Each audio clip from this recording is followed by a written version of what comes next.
Hola gente, hoy vamos a hablar sobre diodos, curva característica y recta de carga. Un diodo es básicamente un dispositivo electrónico que permite la circulación de la corriente eléctrica en un sentido y la impide o limita en sentido contrario. También existen diodos como el LED o Light Emitting Diode, que revolucionó la tecnología de iluminación en los últimos años, y otros tipos de diodos especiales como el diodo Zener, que se utilizan como reguladores de tensión. El diodo está formado por una unión de dos materiales extrínsecos, un material extrínseco tipo P y uno tipo N. Y tiene la característica, como dije recién, que permite la circulación de la corriente eléctrica en polarización directa y la impide o limita en polarización inversa. Para quienes quieran ver algo más sobre la construcción básica de una unión PN y cómo se polariza una unión PN, un diodo, en polarización directa y polarización inversa, les dejo un enlace al video correspondiente aquí arriba. La curva característica del diodo muestra la relación entre la intensidad de corriente y la diferencia de potencial entre los terminales del diodo.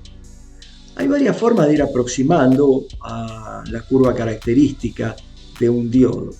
La primera y más elemental aproximación sería considerar al diodo como una llave que conduce en polarización directa e impide la circulación de la corriente en polarización inversa.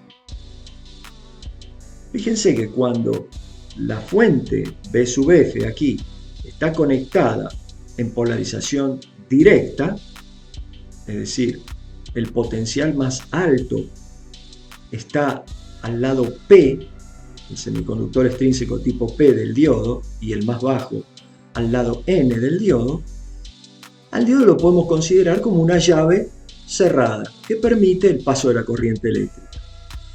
Y cuando damos vuelta la fuente de alimentación B sub F y ponemos el diodo en polarización inversa, podemos en primera aproximación pensar que es una llave abierta. Por el diodo entonces no circula corriente. Refinando un poquito más esta primera aproximación, podemos pensar a la curva característica del diodo, considerando también lo que llamamos la tensión umbral. El diodo comienza a conducir la corriente eléctrica a partir del momento en el cual entre sus terminales hay una diferencia de potencial que se llama tensión umbral del diodo. Esa tensión umbral es de unos 0,7 volt para diodo de silicio y 0,3 volt en diodo de germanio. Y entonces la curva característica se ve modificada con respecto a la ideal que vimos recién, agregando en polarización directa esta tensión umbral. En polarización inversa, o sea, cuando se empieza a dar una tensión cada vez más alta pero en inversa a los terminales del diodo, se llega a un momento en que se alcanza la tensión de ruptura. Y este es el momento en que se produce la ruptura de la unión PN y se destruye el diodo. El comportamiento real de un diodo está representado por una curva característica en la cual los cortes no son tan abruptos como los que vimos recién. Así, la corriente de polarización directa crece suavemente y se dispara cuando se supera la tensión umbral del diodo, como se muestra en este gráfico. Con respecto a la polarización inversa, la tensión de ruptura se alcanza cuando se aplican al diodo tensiones del orden de algunos cientos de volts. Por lo tanto, al elegir un diodo para un circuito, hay que considerar dos parámetros fundamentales, que es la potencia máxima que puede disipar el diodo en directa, representada por el producto de la intensidad que circula por el diodo multiplicado por la tensión del diodo. La tensión del diodo va a ser siempre baja, digamos, en polarización directa, pero la corriente puede aumentar mucho. Entonces el producto I por V nos va a dar la potencia máxima en watts que puede disipar el diodo antes de destruirse.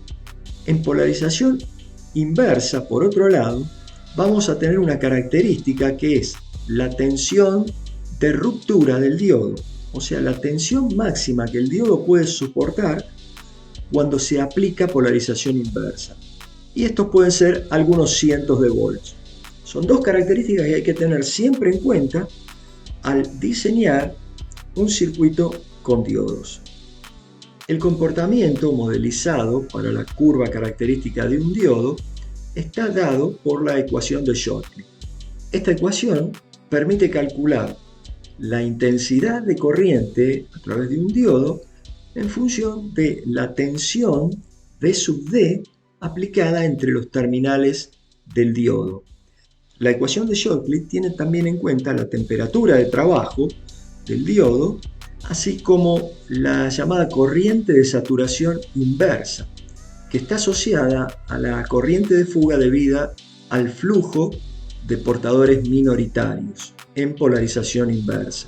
Por otro lado, en la ecuación de Shortly también aparecen constantes como son la constante de Boltzmann, K, y la carga del electrón. Es una ecuación que se puede usar y que en muchos modelos nos va a permitir calcular con más exactitud la intensidad de corriente que circula por un diodo en función de la tensión entre sus terminales, lo que, como vamos a ver, está relacionado con la recta de carga de un circuito con diodo. Esta recta de carga permite determinar el punto de trabajo, punto de funcionamiento o punto Q de un circuito con diodo. Supongamos el circuito que tenemos aquí a la derecha. Está constituido por una fuente de tensión, una resistencia y un diodo.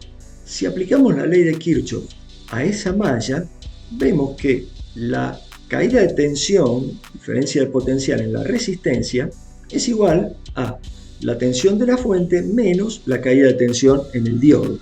Por lo tanto, como en la resistencia esta caída de tensión es por ley de Ohm igual al producto de la intensidad por la resistencia, podemos despejar la intensidad de corriente que circula por la resistencia directamente haciendo la tensión de la fuente menos la tensión del diodo dividido el valor de la resistencia. Fíjense que es muy importante ver que en este circuito, como es un circuito en serie, la intensidad de corriente que circula por la resistencia es también la intensidad de corriente que circulará por el diodo. A partir de la fórmula que obtuvimos y reordenando un poco los términos, se obtiene una ecuación de I, intensidad en el circuito, en función de V, que es la tensión en el diodo, que representa una recta de intensidad versus tensión en el diodo. Esta recta tiene pendiente menos 1 sobre R, es decir, pendiente negativa, y ordenada al origen V sub F sobre R, tensión de la fuente sobre el valor de la resistencia. Además, corta al eje de tensión justamente en V sub F. Si representamos entonces esta recta en el mismo gráfico, junto con la curva característica del diodo, ambas curvas se van a intersecar en un punto. Ese punto es el que denominamos punto de trabajo o punto Q. Muestra un único par de valores de intensidad de corriente y tensión sobre el diodo que son compatibles con los dispositivos presentes en el circuito, es decir, la fuente de alimentación y la resistencia. La recta de carga, acá representada en rojo, interseca la curva característica del diodo. Como la intensidad de corriente en el circuito que vimos debe ser la misma en los dos componentes porque es un circuito en serie, entonces el punto en donde se intersecan las dos curvas es justamente el punto en el que tiene que estar trabajando el circuito, y por eso a ese punto se lo llama punto Q.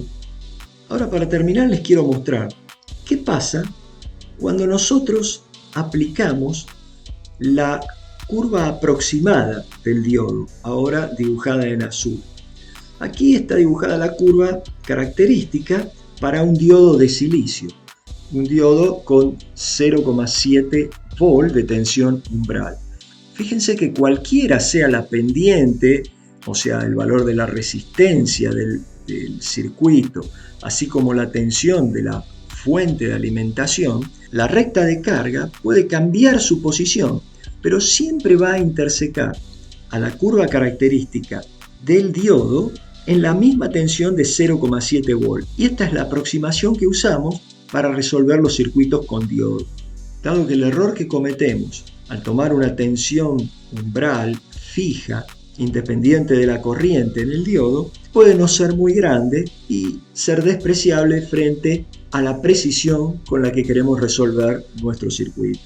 Bueno, espero que les haya sido útil esta explicación y nos vemos en el próximo video.